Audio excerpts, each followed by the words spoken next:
Sekarang kita masuk ke materi yang ketiga. Ya ini untuk ventilasi mekanik untuk neonatus. Ini materinya agak susah-susah gampang. Ngejelasinnya juga susah-susah gampang ya. Gitu. Nah di sini pasien yang pakai ventilator kira-kira berapa persen? Semuanya 14-14-nya pakai. Udah punya berapa? Udah 12, tuh keren banget. 12 Bu Nur pinjam. Banyak ya kan. Udah 10 ya, 2 CPAP. Ya. Intinya teman-teman di sini udah familiar ya sama ventilator. Ya, cuman mungkin ventilatornya beda ya mereknya. Apa semua di sini mereknya apa? Oh, beberapa jenis. Ya, sama sebetulnya di RSCM juga jenisnya banyak ya, tapi tentunya setiap mode di tiap ventilator sebetulnya tujuannya sama. Ya, cuman beda merek. Tombolnya misalkan ventilator yang ini di bawah, yang satu di samping gitu. Cuman bedanya itu. Makanya penting banget buat perawat memahami banget nih ventilator. Di RSCM juga ventilatornya banyak. Jadi perawat itu harus menguasai semua ventilator ya. Itu kadang lupa kalibrasi ini yang mana ya, saking banyaknya lupa gitu ya. Makanya penting banget tuh, kadang kita suka ingetin bagaimana cara kalibrasi ditempel supaya kita nggak lupa ya. Tuh. Nah ini mengingatkan ya terkait ventilasi mekanik untuk neonatus.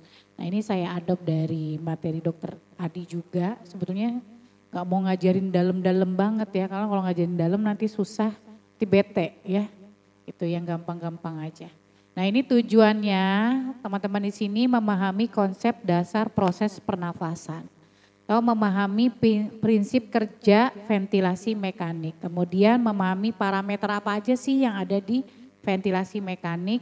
Kemudian bagaimana strategi awal sama winning ya. Bagaimana proses kalau ketika pasiennya mau di-extube ya. Kemudian perawatannya bagaimana. Nah ini tujuan dari ventilasi mekanik invasif apa? Kalau kemarin kita belajarnya non-invasif ya, sekarang invasif.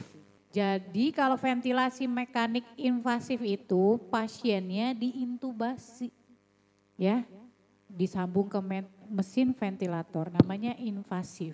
Jadi prosesnya bisa ada yang melukai, yaitu proses invasif prosedurnya. Tapi kalau yang non-invasif,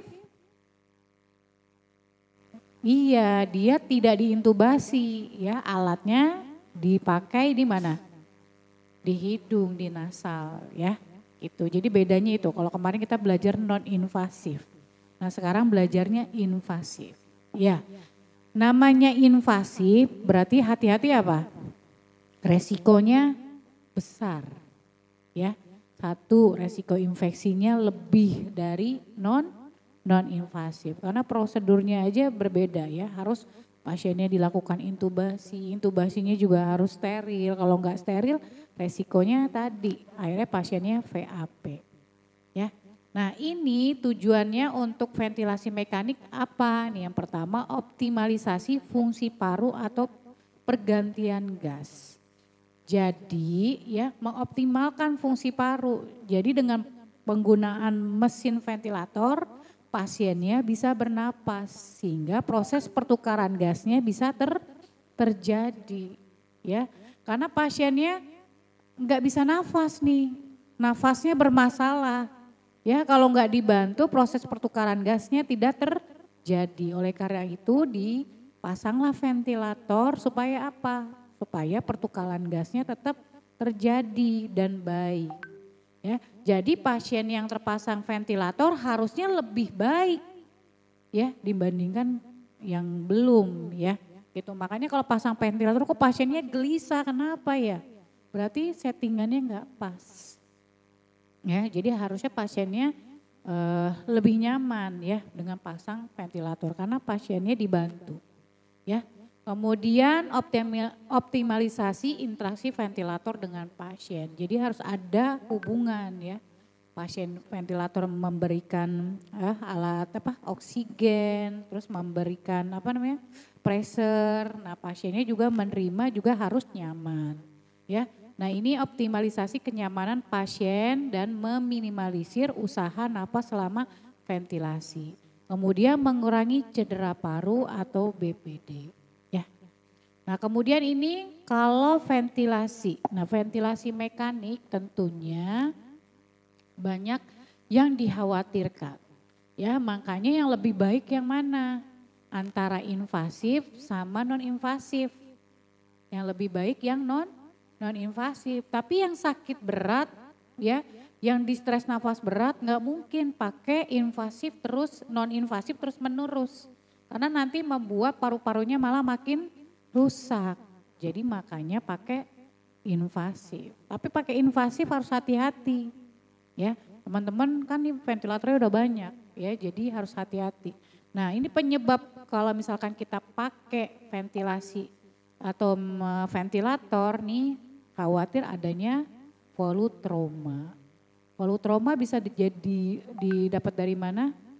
Kalau tekanannya terlalu tinggi ya. Jadi di alveolusnya jadi pengembangannya dia membesar ya, lama-lama pecah. Ya jadi nanti jadi volutroma. Kemudian atelektroma. Kalau misalkan pakai ventilator, misalnya settingannya nggak pas, ya alveolusnya jadi kolaps, ya atau apa namanya ETT-nya mungkin kedalaman lebih banyak yang ngembang di kanan daripada di kiri, bisa terjadi atelektroma. Atau pakai ventilator pasiennya nggak dirubah posisi karena takut ke ekstub gitu. Nah bisa menyebabkan atelektroma, ya hati-hati. Kemudian pemberian oksigen yang terlalu tinggi. Ya, kadang kita saturasinya ngelihat oh pasiennya kok 70%, bulu airnya dinaik-naikin tuh oksigennya. Karena perawat itu paling seneng naikin oksigen. Padahal masalahnya bukan di oksigen, mungkin perlu di suction, diposisiin dulu ya, diperbaiki atau mungkin sensornya terlepas yang terbaca 70%. Makanya sebagai perawat nih harus benar-benar bedside di samping pasien, lihat klinisnya. Kenapa kok 70%? Lihat dulu pasiennya. Ya jangan langsung naikin oksigennya, perbaiki dulu pasiennya. Kalau pasiennya udah perbaiki baru dinaikin FiO2-nya. Ya hati-hati karena penggunaan oksigen jadi toksik. Ya nanti pasiennya jadi ROP, ya jadi buta. Ya. Terus bisa menyebabkan barotrauma ya atau biotrauma. Nah banyak. Nah ini ventilasi optimal tuh yang gimana? Kalau kita kemarin belajar non-invasif, yang ini bagian invasif. Ya. Kalau misalkan kita terpasang pasiennya HFN, kalau HFN apa? High flow nasal, ya dia di bawahnya CPAP. Ketika pasiennya di stres nafas ringan, pakai high flow nasal, kemudian kok makin sesek ya, biasanya dinaikin ke CPAP dulu ya. Kalau CPAP nggak cukup juga, masih sesek juga, AGD-nya CO2-nya kok masih tinggi, akhirnya dinaikin ke NIPV. Jadi tingkatannya seperti itu, jadi jangan langsung pasiennya diintubasi. Kalau diintubasi tadi khawatir banyak banget ya, bisa volutroma, atelektroma, bisa pneumotorak dan segala macam banyak banget. Bisa tambahan lagi infeksi tadi VAP ya, ventilator associated pneumonia. Ya. Nah, kapan kita pasiennya diintubasi? Ketika pasiennya memang pada waktu non-invasif terjadi kegagalan. Ya, kriterianya apa? Kalau pasiennya apnu apa? Apnu, pasiennya henti napas lebih dari 20 detik. Atau pasiennya apnu kok nggak napas lagi, nggak napas lagi gitu. Jadi sering banget apnu. Ya. Kemudian gagal napas dilihat dari mana? Tadi yang kita belajar apa? AGD ya. Kalau namanya gagal napas berarti apa? Dilihat pH-nya biasanya dia asidosis. pH-nya kurang dari 735 atau 725 tergantung kondisi pasiennya. Ya kalau misalkan bayinya kecil kita pakai yang 7,25 ya. Kemudian PaO2-nya dia kurang dari 40 atau PCO2-nya dia lebih dari 60 ya. Kalau PCO2 normal berapa tadi? 35 sampai 45. Berarti kalau 50 aja udah tinggi. Biasanya kalau 50 dia apa namanya? Pakai NIPPV dulu ya, tapi kalau udah 60 biasanya udah langsung mau diintubasi. Jadi kriterianya harus jelas. Ya, jangan pasiennya semua diintubasi. Ya, FiO2-nya kalau misalkan udah lebih dari 40%, ya baru pasiennya diintubasi. Ya. Jadi hati-hati, intubasi ini resiko cedera palunya lebih besar. Ya, 2 kali lipat dari ventilator non invasif. Ya. Oke. Nah, indikasinya tadi kita tahu ada apnu, gagal napas, pasiennya shock atau post operasi. Di sini pernah terima post operasi enggak ya? Kalau pelayanan kalau ada pasien dengan kasus bedah dirujuk berarti ya. Jadi memang ini benar-benar kasus prematur ya. Gitu. Ya, karena belum ada dokter anaknya ya. Nah ya kalau misalkan di kita kalau post operasi biasanya kita udah nyiapin ventilator karena pasiennya masih dalam sedasi. Ya kalau pasien-pasien dengan atresia ani gitu biasanya kita pakai ventilator dulu nih sehari 2 hari ya habis itu cepet diekstub jangan sampai 3 hari. Ya kalau udah sampai 3 hari resiko tadi VAP yang paling tinggi itu VAP.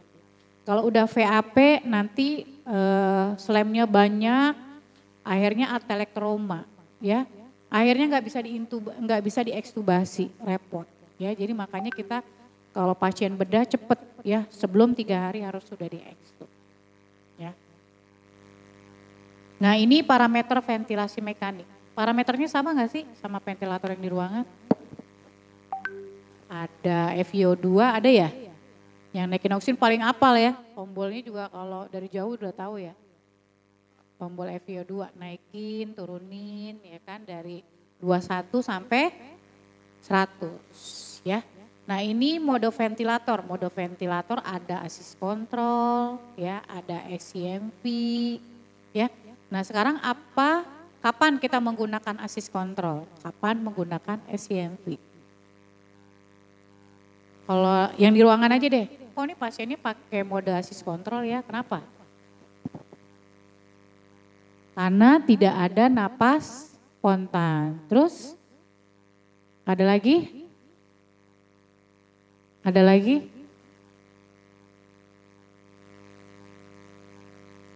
Ada lagi enggak? Jadi begini, oh ini pasiennya pakai ventilator dengan mode assist control karena enggak ada napas spontan dok. Gitu. Ya, jadi kalau misalkan pasiennya dengan distres nafas berat, ya. Jadi kita pengen bayinya istirahat dulu. Ya jadi semua dikontrol sama mesin. Ya kalau assist control dia nggak peduli itu. Ya semuanya kita kasih, si mesin itu berusaha ngasih apa yang disetting. Ya mau pasiennya ada napas kasih 60. Mau ada pasien nafas kasih 60, dia nggak peduli, itu dikontrol semuanya sama mesin. Makanya hati-hati pemilihan dengan assist control. Ya, jadi benar-benar pasiennya emang dalam sedasi berat. Ya, atau tadi pasiennya emang benar-benar enggak ada nafasnya, dikasih assist control. Ya, tapi kalau ketika memang udah punya nafas spontan, harus dirubah settingnya jadi SCMV. Tapi tentunya settingan itu harus dokternya yang punya kewenangan. Kita yang punya ilmu, misalkan perawatnya udah ngerti nih, cuman nganjurin aja dok, kayaknya napas spontannya udah banyak deh dok. Terus sering bayinya udah mulai ngamuk-ngamuk, kayaknya nggak cocok deh pakai assist control gitu. Jadi minta dirubah settingannya ya. Kemudian ini ada peak inspirasi pressure atau PIP ya. Kalau di sini PIP-nya ditambah, kalau misalkan kita mau setting nih dokternya 12 atau 15. PIP-nya disetting di ventilatornya gimana? Hah? 10. PEP-nya berarti ditambah 5. Berarti nambah ya. Itu kalau ada ventilator, jadi emang benar harus ditanya sama yang punya mesin. Kalau saya mau setting 15, berapa ini ditambah atau enggak? Ya jangan sampai di setting 15, kita nyetingnya 15, PEP-nya 5, ternyata pas di kumulatif sama si mesinnya jadi 20. Hati-hati. Kalau butuhnya 15, berarti tadi PEP-nya misalkan 10, PEP-nya 5. Tapi tergantung mesin ya, kalau di kita sih udah 15 ya udah settingnya 15, PEP-nya tetap 5 ya gitu. Jadi nanti keluarnya gini kelihatan. Misalkan settingnya 15 pengen tahu nih mesinnya bener enggak ya. Kalau kita setting 15 misalkan PEP-nya di sini 5 ya kan. Berarti PEP-nya yang muncul harus 24 karena sesuai dengan settingan. Ya kita misalkan maunya 24 ya atau tadi banyak 10 ya, oh maunya 15. Kalau ininya 10, ininya 15, kita lihat di sini bener nggak 15. Kalau dia 10 berarti belum ditambah. Tinggal ditambahan di settingnya di sini. Ya. Nah ini yang tahu perawat, biasanya nanya, dokternya nanya, Mbak ini ditambah apa enggak settingan ventilatornya gitu ya. Kita pengen tahu aja kalau misalkan emang dari vendornya lupa ngasih tahu, kita bisa ceknya dari situ ya. Dari monitor pasiennya, monitor ventilatornya. Kemudian ini peak inspiratory pressure ini untuk apa? Ini dulu deh dasar, kalau yang lain-lain nanti pusing, penting dasarnya dulu. PIP untuk apa? Apa? Tekanan puncak inspirasi, ya untuk apa? Fungsinya kalau dikasih PEP itu untuk apa sih tujuannya? Ya pinter, mengembangkan paru. Nah kayak kemarin kita belajar ventilator. Pakai ambu bag, itu namanya kita udah ngasih ventilasi mekanik. Tanpa kita sadari itu ventilator manual. Ya mengembangkan paru. Parunya ngembang, terus pas dibuka dia kempes sendiri. Itu namanya sebetulnya itu ventilasi mekanik. Tanpa kita sadarin, ya tapi itu secara manual dengan menggunakan ambu bag. Nah kalau pakai mesin kan udah nggak mompa-mompa lagi ya kan, si mesin yang mompa. Ya, jadi tadi benar PAP fungsinya untuk mengembangkan si paru-parunya, ya itu. Tapi ada batasannya, ya supaya nggak tinggi-tinggi banget, ya disesuaikan dengan pasiennya.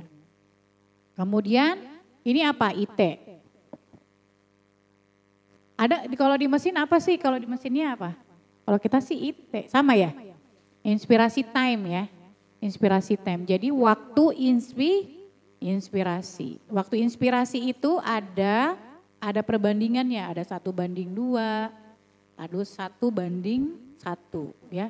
Kalau 1:2 berarti inspirasinya lebih pendek dibanding ekspirasi. Jadi kita misalkan ada hasil AGD, ketika hasil AGD-nya PCO2-nya tinggi. Ya. Jadi parameter untuk ngebuang apa nih? Ya. Yang ngebuang itu parameternya bisa dari PIP ketika kita pasiennya dikasih inspirasi ya, tekanannya tinggi, kemudian pada waktu ekspirasi dia ngebuang supaya nafasnya lebih panjang. Jadi CO2-nya makin panjang, makanya ekspirasinya biasanya dipanjangin. Ya. Kemudian ada apa lagi parameternya? RR itu apa? Ya, respirasi rate atau frekuensi nafas. Frekuensi nafas bayi normalnya berapa? 40 sampai 60 ya, jadi penting ya. Kalau misalkan ininya asis kontrol ya, RR-nya bisa disetting paling rendah 40, paling tinggi 60 tergantung tadi ya kondisi pasiennya. Kemudian apa nih? PEP apa?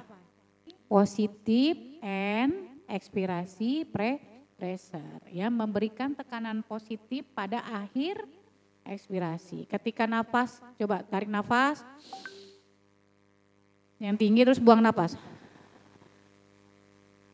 sampai benar-benar habis, nggak bisa buang lagi. Nah itu kita ada PEP-nya, ya. Jadi ditahan ya, supaya paru-parunya nggak langsung ke kempes. Kalau kita secara normal kita udah punya PEP sendiri. Ya kalau untuk neonatus kita harus kasih PEP supaya alveolusnya pada waktu ekspirasi dia nggak kuncup, nggak kolaps ya. Gitu. Jadi proses difusinya masih tetap terjadi. Ya, ini rise time ya, rise time ini intinya slope ya. Ya sebetulnya bisa kalau kita nih kalau di Draeger, ini kan ventilator Draeger yang saya foto ya. Ini slope itu di sini inspirasi rise time. Kalau rise time itu biasanya waktu sih sebetulnya untuk waktu nafas nafas dan ekspirasi diatur. Tapi kalau ventilatornya di sana nggak ada, tapi saya nggak tahu nih. Nanti kan mau didatengin ya ventilatornya ya. Ada nggak ventilator yang bisa ke sini Bu? Bedside nanti kan soalnya sore ya. Ini yang tadi sudah dijelaskan, teman-teman bisa semua, ya nanti tinggal dibaca-baca lagi ya. Itu, ini peak inspirasi pressure, fungsinya apa? Untuk mengembangkan paru, ya, memaksimalkan pengembangan paru, ya. Nah ini perhatikan kalau ventilatornya, ya, ini pada model Paces control atau assist control, PAP merupakan target yang harus dicapai oleh ventilator. Jadi tugasnya perawat apa di sini? Tugasnya perawat, kalau di setting PAP-nya sama dokter, tugas perawat apa? Mbak, nih saya udah setting ya, 25 ya, karena bayinya kecil, paru-parunya kayaknya nggak bagus, HMD-nya grade 3. Saya setting ya, nih saturasinya udah bagus. Terus apa yang harus perawat lakukan atau monitoring? Hah? Ya, volume tidal, ekspirasi benar. Terus apa lagi? Yang paling bisa dilihat ke pasiennya.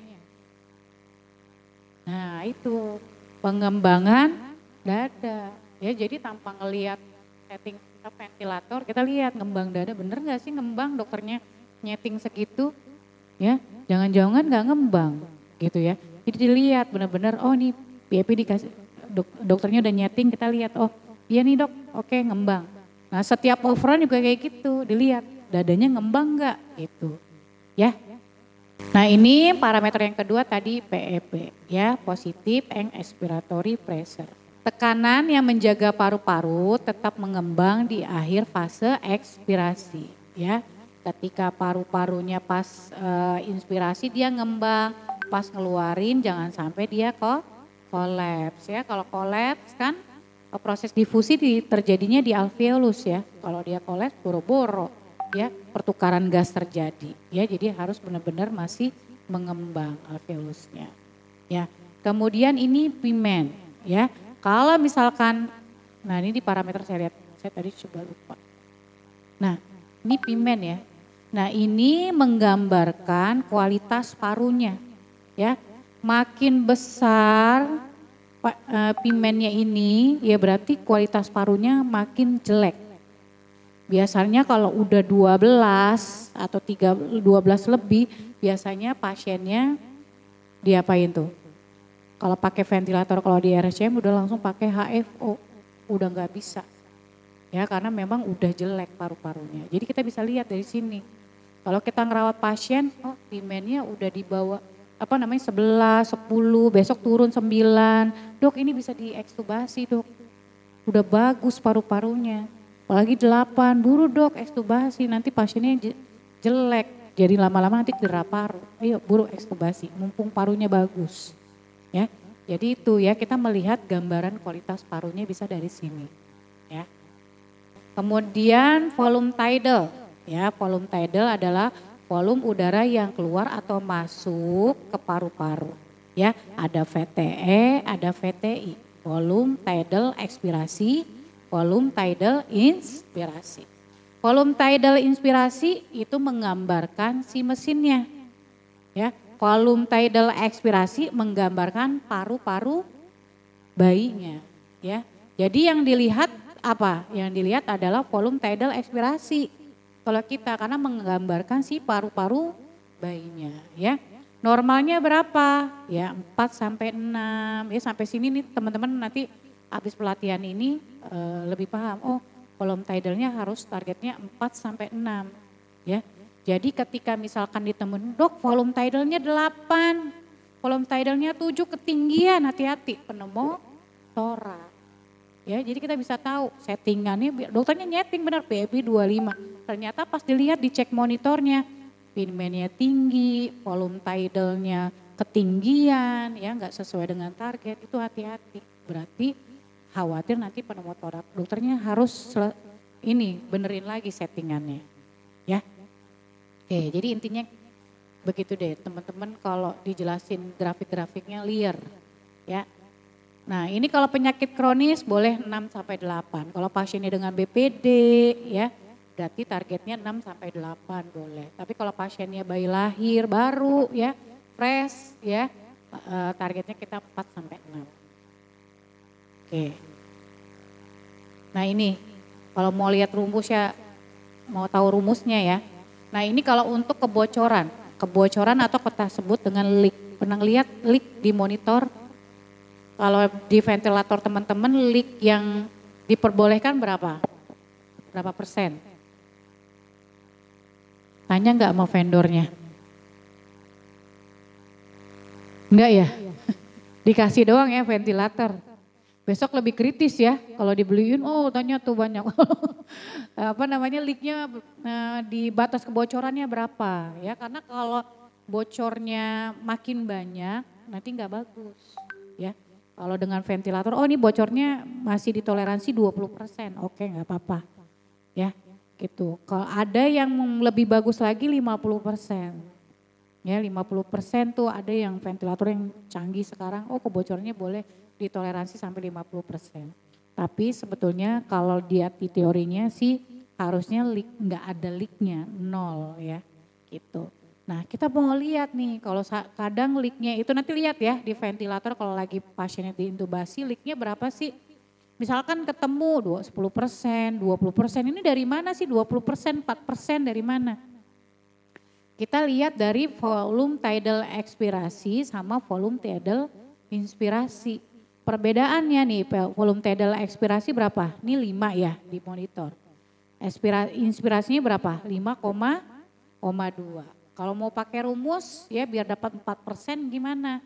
Caranya volume tidal inspirasi dikurang volume tidal ekspirasi. Ya, udah itu kemudian dibagi volume tidal inspirasi. Hasilnya 0,04 dikali 100%. Hasilnya berapa? 4%. Ya, dapetnya dari situ ya. Gitu. Atau misalkan, oh kok Bu leaknya nggak ada di mesin ventilator, saya cari-cari nggak ada Bu. Ya udah teman-teman tinggal lihat aja dari sini VTF sama VTI-nya. Tinggal dikasih rumusnya berapa persen tuh kebocorannya. Ya. Nih inspirasi time ya tadi yang sudah dijelaskan ya. Inspirasi time waktu yang diperlukan untuk paru-paru menarik nafas. Ya namanya kan inspirasi. Ya jadi waktunya berapa detik nih yang diperlukan. Kalau misalkan rate-nya 60 ya kan harus dihitung nih berapa detik dia melakukan inspirasi. Ya. Nah ini IT normalnya 0,30 sampai 0,45 detik. Ya ini sebetulnya dokter lah yang terkait settingan ya. Jadi perawat sih sebetulnya lebih ke monitoring, itu penting banget karena yang dititipkan Prof itu monitoring. Ya, ini frekuensi nafas tadi juga udah dibahas ya, normalnya 40 sampai 60 kali per menit. Ya, kemudian ini ada rumusnya 60 detik, ini inspirasi time plus ekspirasi time. Jadi 60 detik dibagi inspirasi time ditambah ekspirasi time, ribet ya. Itu intinya kita tahu aja lah standar normalnya 0,2 sampai 0,35. Pokoknya segitu dapatnya. Ya. Nah ini kalau terkait oksigenisasi. Kalau oksigenisasi berarti kita mainannya oksigen.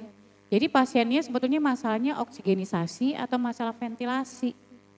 Taunya masalah oksigenisasi lihatnya dari mana? Nah, dari mana?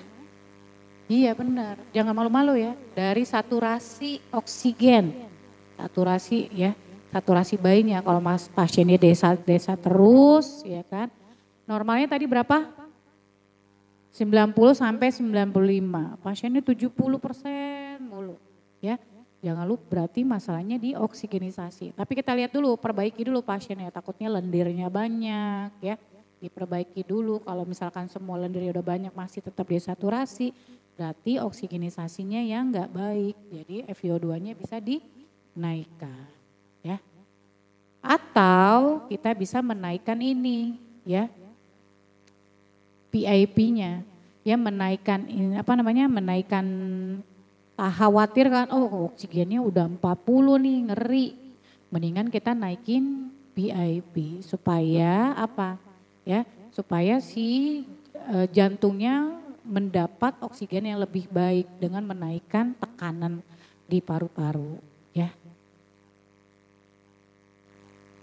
Nah ini kalau misalkan masalahnya di ventilasi. Kalau masalahnya ventilasi kita lihatnya dari mana?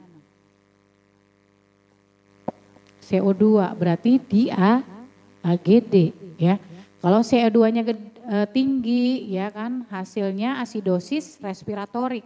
Berarti CO2-nya tinggi, fungsinya kita ventilasinya ini fungsinya harus membuang CO2 yang banyak. Ya. Dari mana caranya? Ya.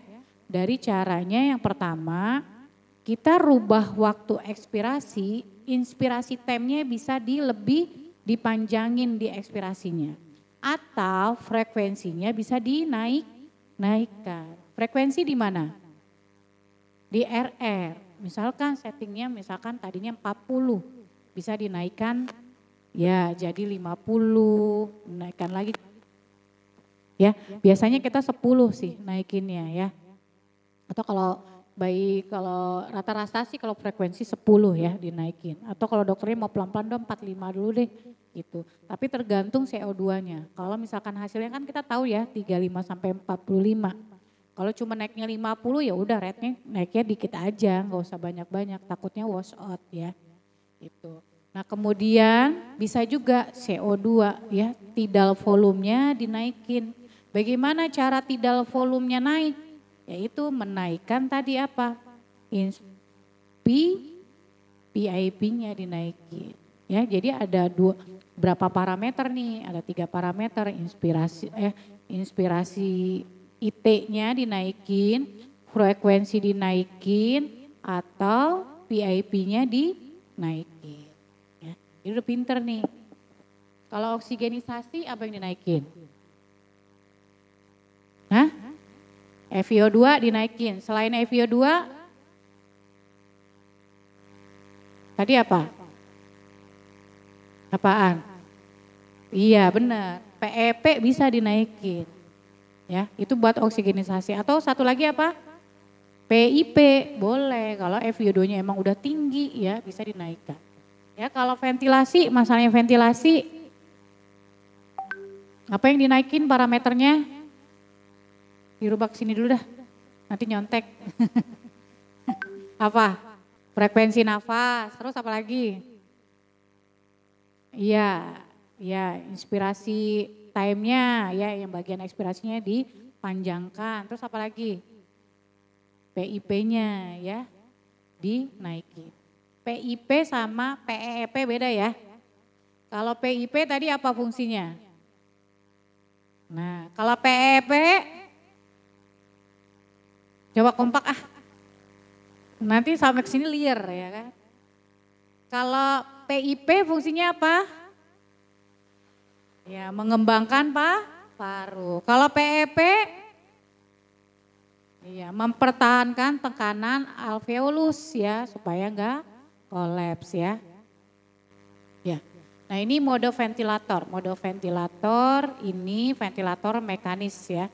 Mekanis atau konvensional yang teman-teman punya di ruangan. Ya ini ada volume garansi ada ya. Kalau volume garansi ini enak, perawatnya bisa bobo manis ya, nggak boleh bobo ya. Ya jadi kalau misalkan volume garanti ini kalau udah disetting tapi syaratnya ya sensornya harus bagus, ventilatornya, hati-hati ya. Ketika udah disetting, nah dia fungsinya menggaransi, namanya volume garanti ya, menggaransi. Misalkan tekanannya volume tidalnya dia mau 4 ya, ketika tekanannya di paru-paru turun ya, dia ganti tuh supaya tekanannya tetap 4. Jadi aman banget pasiennya ya, untuk cedera paru lebih berkurang kalau volume garanti ya.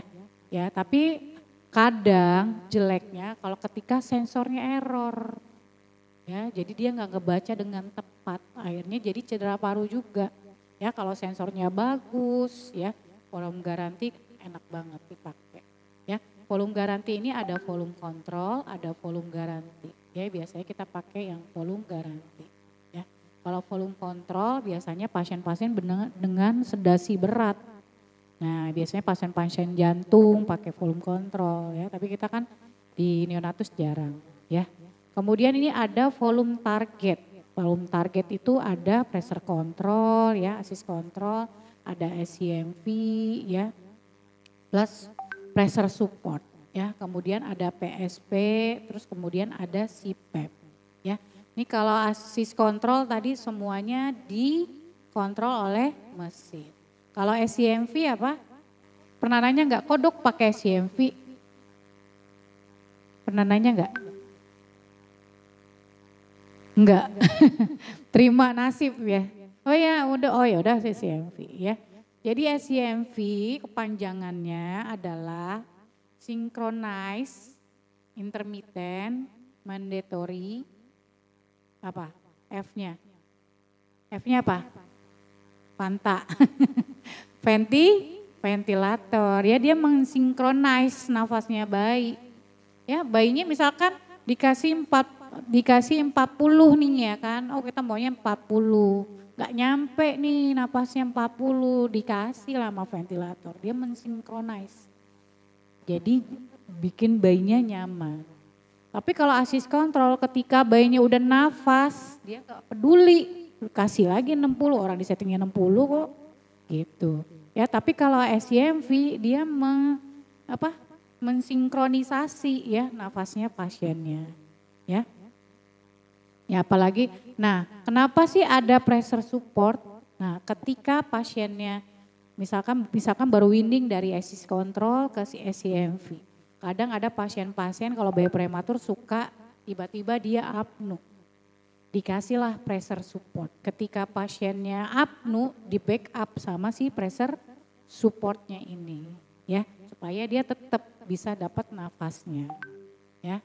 Kemudian kalau PSP ini pressure support ventilator ini biasanya kalau pasien-pasiennya kalau memang sudah terpasang, kalau sudah diekstubasi nih, ya, kita coba pakai ini atau bisa mau di weaning. Ya pakai PSP dulu atau pakai CPAP, tapi nggak boleh lama, minimal setengah jam, maksimal setengah jam.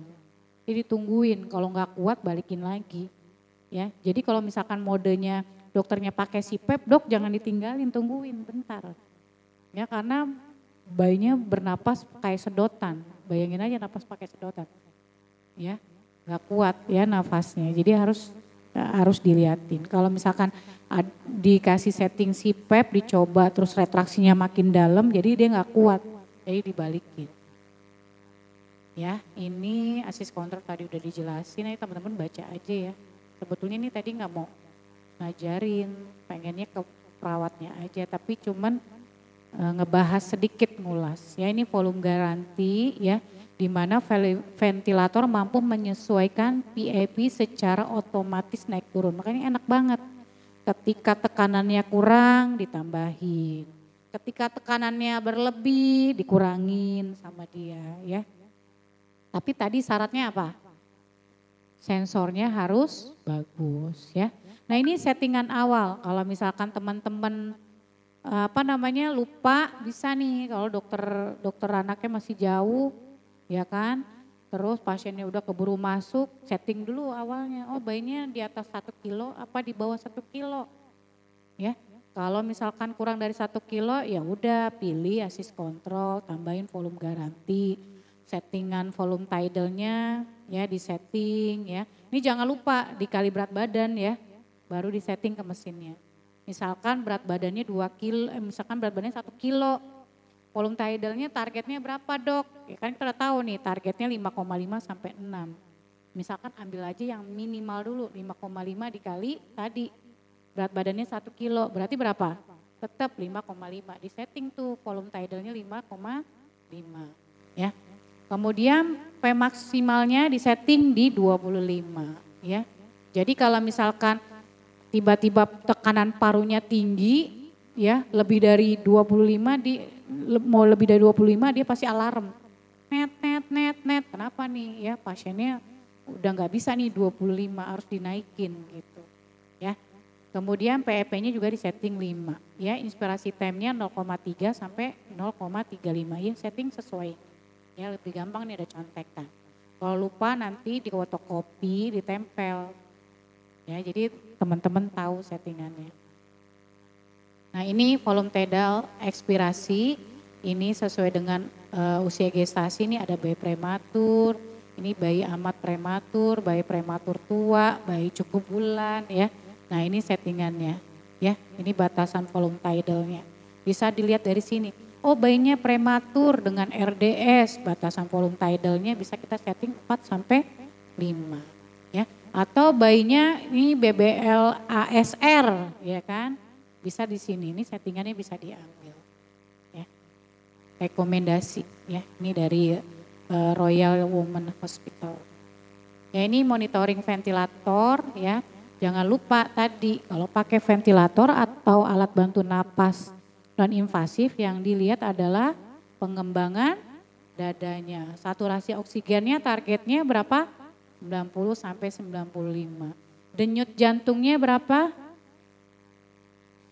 Ya, 120 sampai 160. Tekanan darahnya gimana? Ya, udah tahu ya. Nanti belum. Nanti tempel ya tugasnya yang udah pelatihan tuh. Ya. Jadi tugasnya kamu nanti bikin terus ditempel di setiap bed. Jadi kalau pasiennya terpasang monitoring, tekanan darahnya sesuai dengan usia gestasi ya. Jadi kelihatan. Kemudian walk of breathing-nya ya, apa ada retraksi atau enggak. Ya walaupun dada ngembang tapi dia kelihatan ya, dia retraksi atau enggak. Ya. Kemudian monitoring ventilasi ya. Tidak lebih dari 30 menit setelah setting ventilator. Nih kan tadi ada 30 menit atau 1 jam ya. Ini diperbolehkan masih sebetulnya rekomendasi. Kemudian jangan lupa cek AGD. Ya, jadi nyambung ya sama materi kita yang pertama ya. Kemudian diagnosanya ya dicek diagnosisnya apa, dia HMD atau enggak. Kemudian cek ETT. ETT-nya benar apa enggak? Cek ETT-nya udah tahu kalau di ronsen posisinya di mana? Ya, torakal 2 dan 3 ya, hati. Nah ini Probrina kalau itu suka marah-marah nih. Kalau di ronsen hasilnya kedalaman dia marah. Karena memang benar-benar pada waktu diintubasi pastiin itu posisinya benar kan kelihatan. Ya, posisi letak apa namanya? Yang kalau kita ETT kan ada item-itemnya di ujung ya kan. Terus kedalamannya berapa disesuaikan dengan berat badan ya. Jadi berat badan ditambah 6 rumusnya ya. Itu jadi pastiin. Itu jangan sampai pasiennya menderita kan ronsen di sini datang apa? Datang ya, bedside ya. Tapi kan hasilnya nggak langsung ya, bisa ada beberapa menit. Kalau misalkan kedalaman kan paru-paru kanannya yang ngembang ya, paru-paru kirinya nggak ngembang. Itu hati-hati. Jadi benar-benar pastiin intubasinya benar. Ya, ini beberapa kali sering Prof juga marah-marah, kenapa kedalaman? Intubasinya berarti nggak benar ya. Gitu. Nah ini torakal 2 dan 3, pastiin ETT-nya pas. Nah ini sekarang terkait perawatnya nih. Ini tugasnya perawat ya. Atur alarmnya, ya jangan sampai biar nggak berisik tinggiin aja terus sampai volumenya ini ditinggi-tinggiin pokoknya biar nggak bunyi, nggak gitu ya. Jadi nanti kalau ada masalah di pasiennya kita nggak tahu ya. Intinya jangan bersuara ya, jadi benar-benar harus disetting ya. Kemudian batas toleransi kebocoran ini nggak lebih tadi 20%. Kemudian ETT-nya sesuai dengan ukuran ya, jadi pastiin ukurannya pas ya. Kalau misalkan pasien dokternya mau intubasi bayinya 1 kilo atau bayinya 3 kilo terus diintubasi pakai 2,5, cocok gak? Enggak, pasti nanti ada leak, ada yang bocor. Jadi nanti udaranya enggak seluruhnya masuk ke paru-paru ya. Jadi nanti enggak efektif. Nah, atau mungkin pastiin semua sirkuit konektornya tidak terlepas. Mungkin leaknya tinggi-tinggi kok, ini kok leaknya tinggi-tinggi, terus kenapa? Mungkin khawatir ada kabel yang belum terpasang atau sirkuitnya belum kenceng. Ya jadi diperhatiin, ini tugasnya perawat, biasanya perawat yang paham banget. Ya, kemudian menjaga humidifikasi, pakai apa? Menjaga humidifikasi pakai apa? Pakai humidifier, ya pakai humidifier ya, jangan lupa. Nah kemarin ini udah diajarkan, jadi humidifikasi ini penting banget. Kita nih dingin nih, apalagi di luar hujan ya. Coba kalau hirup, tarik nafas. Ada rasa-rasa apa? Bukan bau ya, maksudnya rasa-rasa gitu. Ada rasa-rasa apa di hidung? Dingin kan? Ya, karena kita ada bulu-bulu hidung, ya kan? Napas nih, jadi airnya masuknya juga hangat karena si bulu hidung itu fungsinya apa? Selain dia mensekresi kotoran ya, nampung kotoran juga menghangatkan ya. Fili-fili hidung sampai ke paru-paru jadi hangat ya. Nah untuk humidifikasi yang baik apa? Di paru-paru harus menghasilkan 37 derajat Celcius ya, supaya menghasilkan 100% kelembapan. Nah ini paru-paru yang normal. Tapi kalau bayi prematur bisa enggak? Bayi prematur pernah dicek enggak ada bulu hidung? Enggak ada ya, apalagi kalau proses di pasiennya diintubasi, boro-boro lewat hidung ya kan, enggak ada bulu ya.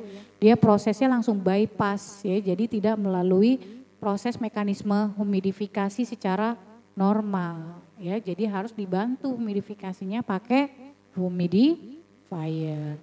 Ya, ini yang kita lihat ya. Ya, atur suhu, gambarnya setiap humidifier pasti ada gambar intubasi sama masker. Benar enggak? Nanti diperhatiin ya. Jadi kalau mau menghasilkan 37, kita atur yang gambarnya intubasi. Otomatis si mesinnya itu menaikkan suhunya 37 ya. Nah ini jangan lupa kalau pasien baru ya nyalakan dulu humidifiernya 15 sampai 30 menit supaya dia hangat ya. Kadang suka lupa ya, kadang suka terlupa nih pas pasiennya datang dimasukin ke mesin ini baru dinyalahin ya. Jadi yang dihirup di awal adalah udara dingin ya. Kalau udara dingin yang masuk ke dalam paru-paru itu resikonya apa? Ya resikonya paru-parunya nanti jadi rusak ya. Fili-fili parunya jadi nanti rusak ya, nggak bisa berfungsi dengan baik. Ya ini alarmnya, saya rasa semua mesin sih sama ya, teman-teman boleh catat ya. Kalau mau nyeting RR berapa gitu settingan alarm. Misalkan kita settingnya RR-nya 60 ditambah 20%. Kalau tambah 20% berarti berapa tuh? Ya? Ya, jadi settingnya 72 untuk alarm limitnya ya, alarm limit ventilator. Kemudian nih low VTE-nya juga 3,5 kali berat badan disesuaikan dengan volume tidalnya ya. Ini yang batas minimal, ini batas maksimalnya. Kemudian low VTE-nya juga ini disetting sesuai, terus low PEPIC-nya juga disesuaikan, disetting alarmnya. Ya jangan sampai ditinggi-tinggiin, direndah-rendahin supaya alarmnya dia nggak bunyi, nggak berisik ya. Kan developmental care kemarin diajarin sama Bu Nur nggak boleh bunyi-bunyi mesinnya. Jadi disetting deh tuh biar nggak bunyi-bunyi, jangan ya. Tetap disetting alarmnya. Jadi ketika ada bunyi-bunyi kita deketin pasiennya, kenapa sih, ada masalah apa, low VTE atau high VTE. Nah itu ada masalah pada bayinya. Ya, ini normal limitnya tadi ya kita udah belajar VTE 4 sampai 6, MVE-nya 0,25 boleh, 0,24 boleh sampai 0,36. Ya, ini ukuran ETT ya teman-teman udah belajar kemarin saat resusitasi ya, sesuaikan dengan berat badan atau pakai rumusnya berapa?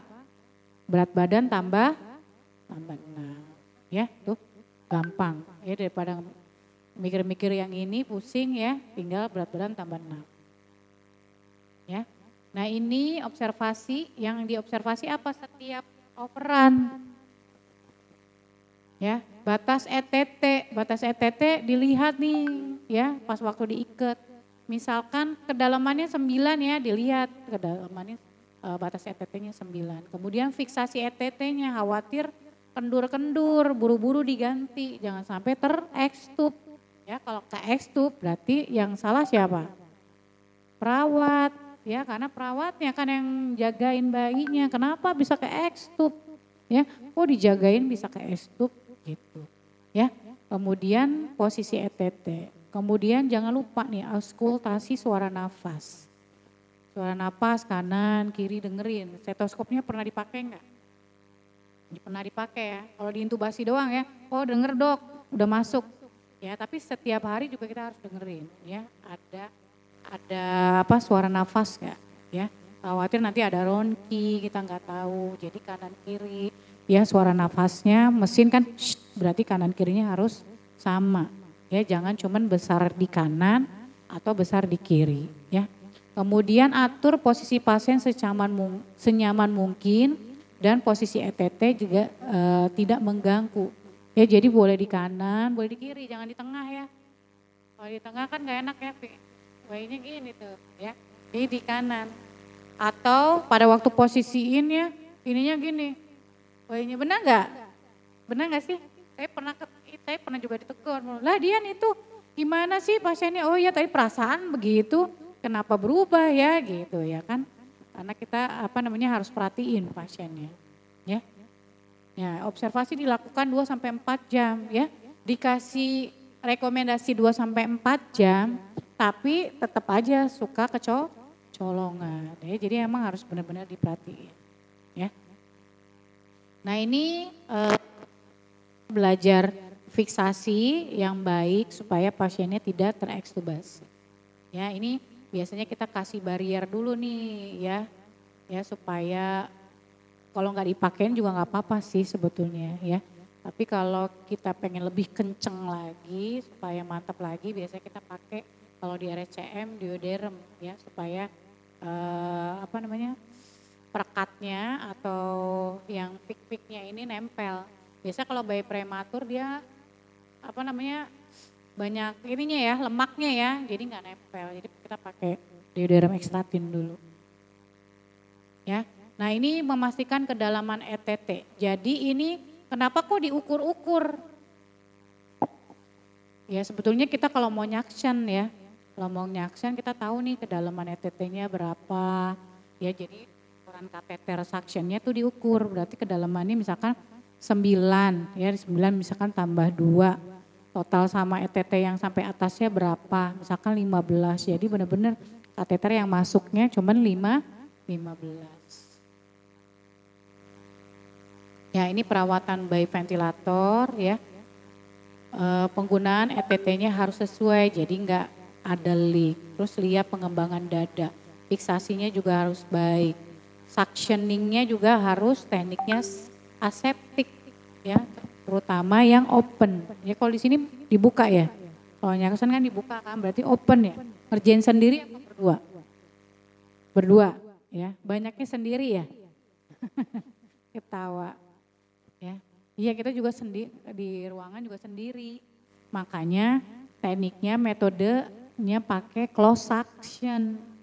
Ya karena lebih banyak sendiri ya dibandingkan berdua.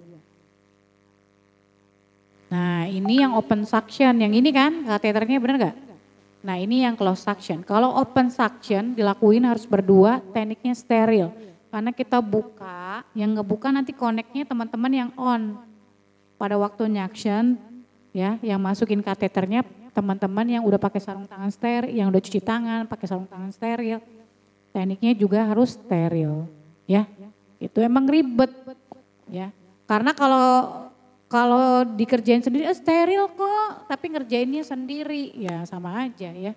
Nanti kontaminasi. Lebih baik kita penggunaannya dengan close suction.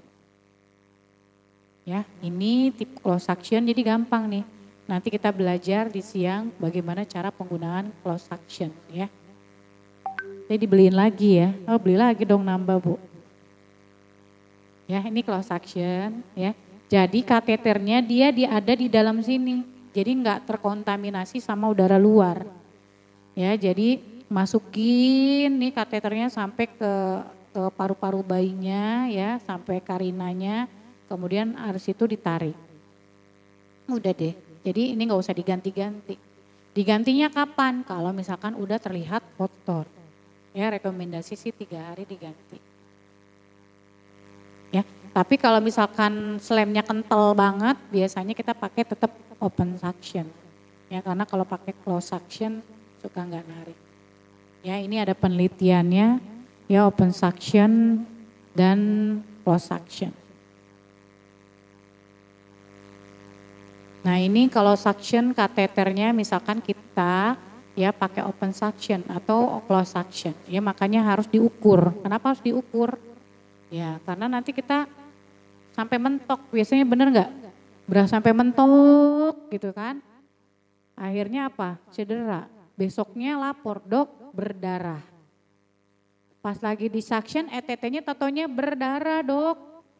Yang sebetulnya salah siapa? Salah yang suction. Padahal kemarin nggak ada perdarahan, tatonya ada berdarah dok sedikit. Ya gitu karena suctionnya kita yang terlalu dalam. Ya kalau bisa sih jangan sampai. Jadi ini ETT ya, ini kalau misalkan ETT di sini keluarnya sedikit aja 1 senti ya. Nah itu baru ditarik. Jadi jangan sampai full. Nih kalau sampai full airnya mentok ke karina ya. Jadi luka. Oke, ini tadi close suction. Nah ini kalau oral suction.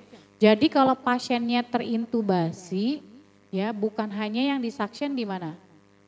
Di ETT-nya, mulutnya dulu. Mulutnya juga, bukan mulutnya dulu. Kalau pasiennya pakai ventilator, mana nih yang mau dibersihin? Apa? ETT-nya dulu dibersihin apa mulutnya? Sini mulut dulu nih, ETT. Sini, ETT. Tadi mulut ya. Itu mulut apa ETT? ETT ini jadi kompak ya kan. Iya jadi ETT dulu ya, kan karena prinsipnya steril. Ya jadi ETT-nya dulu dibersihin baru mulutnya. Tapi kalau bayinya non invasif yang dibersihin mana dulu? Iya kebalik ya, mulut dulu ya kan. Karena khawatir nanti takutnya ada yang tertelan. Kalau dia ini kan kaget kan, jadi takut ada yang masuk ke dalam paru-paru. Ya, tapi kalau ETT kan udah ada ETT-nya, jadi nggak usah khawatir ada yang masuk ke paru-paru. Ya. Nah ini kalau misalkan kita suction oral, ya, jadi masukinnya juga jangan banyak-banyak, ya, kecuali tenaga yang profesional, ya. Ini kalau kita masukinnya suctionnya itu sebanyak 5 cm aja di mulut. Terus jangan diapain? Putar-putar. Ya kan? Taruh aja satu sisi mau di kanan kayak mau di kiri. Kan kita kan kalau misalkan nyaksen ini aja ini kan ada air kita suction. Mau taruh di tengah, kiri ketarik juga enggak? Tarik ya, mau kanan mau kiri tarik. Jadi jangan muter. Mau sampai pasiennya bener enggak? Bener enggak? Iya. Kalau enggak kayak gitu enggak puas ya kan? Apalagi kalau nyaksen ETT, kalau enggak dapet tuh enggak puas. Padahal ngapain fungsinya nyaksen apa? Membersihkan Iya lendir, kalau nggak ada lendir ngapain di suction ya kan. Makanya fungsinya perawat apa, dengerin tuh ya paru-parunya. Dia butuh di suction apa enggak sih, ada ronkinya apa enggak. Kalau nggak ada ngapain kita capek-capeknya nyaction. Oh per 3 jam harus di suction, orang nggak butuh ngapain ya. Biasanya kalau pasien-pasien yang lendirnya banyak itu pasien-pasien yang udah sepsis ya, lendir akan banyak. Boro-boro 1 jam ya. Berapa menit aja udah naik turun tuh ya di ETT-nya. Oke, ini monitoring teman-teman udah tahu batas normalnya 90 sampai 95 ya. Nah itu kalau misalkan di alarmnya bunyi high rate. Kenapa tuh? Biasanya dicuekin ya. Kalau bunyi high rate, padahal kalau untuk saya mau menciptakan ini mesin ventilator yang bunyi suara manusia. Bisa nggak ya? High rate. Kalau pakai tutut gitu kan nggak dicuekin kan? Kalau pakai suara manusia mungkin ini ya. Takut kali barak pergi ya. High rate nih, kita cek apa nih? Ya cek, oh kenapa ya high rate ya? Nah kita harus perhatiin, pada settingannya 60. Terus kok pasiennya ini ya nggak apa-apa, kenapa high rate ya? Nah khawatir banyak apa air netes, tes. Nah si sensor ini ngebaca nafas bayinya, ya jadi diperhatiin. Atau sirkuit disconnect, pernah nggak? Nggak sengaja lagi operan kesandung ya kan? Ya, tapi amit ya. Kesandung terus selangnya kecopot nggak ngeh ya kan, padahal udah teriakin. Tet. Nah tambah kenceng kan. Iya apal, Kak Bunur katanya apal banget bunyinya. Kalau Bunur telepon tuh berisik banget sini, lucu kayak gitu. Ya, apalagi luas ya mau sekarang ya Mbak Dila udah lihat kan, udah ngerasain ya. Tengah di sini ini soal pasien, kalau mau matiin alarm jauh banget. Ya jauh banget ya. Jadi perhatiin khawatir sirkuit disconnect. Ya apalagi kalau misalkan alarmnya ada temennya baik sekali. Diatur volumenya sampai 0. Enggak bunyi. Sirkuitnya disconnect, tiba-tiba overrun, biru. Wah saya enggak tahu ya. Jangan sampai kayak gitu ya. Nah, mudah-mudahan enggak terjadi di rumah sakit Uni. Ya jadi penting banget namanya alarm. Ya, nah ini dope. Dope apa? Ya nanti besok overrunnya udah pakai dope ya. Ayo dope, jadi biar ingat. Dopenya yuk kita dope yuk. ETT-nya kemana? Oh ETT-nya kedalaman 9 ya teman-teman. Ini posisinya udah bener. Nih auskultasi ya, suara kanan kiri suaranya ada gitu. Nah itu pakai deh. Oh ini gimana nih nggak ada ya udah saya dengerin suara nafasnya bersih. Nggak ada obstruksi. Bagus kok, saturasi bagus, nadinya bagus. Nah itu overrunnya kayak gitu. Terus oh ini ventilatornya udah oke ya, udah aku atur nih setting alarmnya. Settingannya sekian, pengembangan dadanya bagus. Ya jadi semuanya harus dicek. Jadi perawat NICU harus tahu dope. Kalau kalau non invasif PES pakai S ya. Teman-teman ini nursing care harus diperhatiin. Walaupun pasiennya terpasang ventilator, tetap kita harus menciptakan perawatannya seperti di dalam rahim ya. Jadi bayinya tetap nyaman ya tuh di dalam rahim dia nyaman ya. Terus kondisi nyaman memungkinkan neonatus dapat mempercepat pemulihan. Ya. Jadi jangan sampai pasiennya kayak gitu udah kita cuekin aja, jangan. Tetap developmental care-nya dijaga. Nah ini posisinya boleh kalau pakai ventilator, miring kanan, miring kiri, tengkurap boleh ya, terlentang boleh. Ya jadi boleh apapun. Yang penting termonitoring dengan baik ya. Nah ini berikan posisi tidur yang nyaman ya, ini posisi ini posisi apa namanya? Ron ya, posisi tengkurap nih pasiennya pakai ETT tuh boleh. Ya. Jadi jangan takut. Ya. dipasang. Tapi hati-hati kalau mau posisiin tengkurap, ETT-nya diperhatiin dulu, fiksasinya diperhatiin dulu, takutnya kendor pada waktu dibalikin terlepas ya. Nah yang posisi terbaik adalah yang ini, prone ya. Tapi kalau misalkan pasien dengan pembedahan, ya jangan pembedahan, apalagi pembedahan perut jangan ditengkurepin ya. Kalau ditanya posisi kalau pasien dengan pembedahan perut, posisi yang boleh nggak ditengkurepin? Ya nggak boleh jawabannya, masa pasien itu tengkurap gitu ya kan. Jadi mau nggak mau posisinya harus selentang. Ya, tapi tetap kita kasih nesting ya supaya bayinya masih nyaman. Alhamdulillah, terima kasih terkait ventilator mekanik.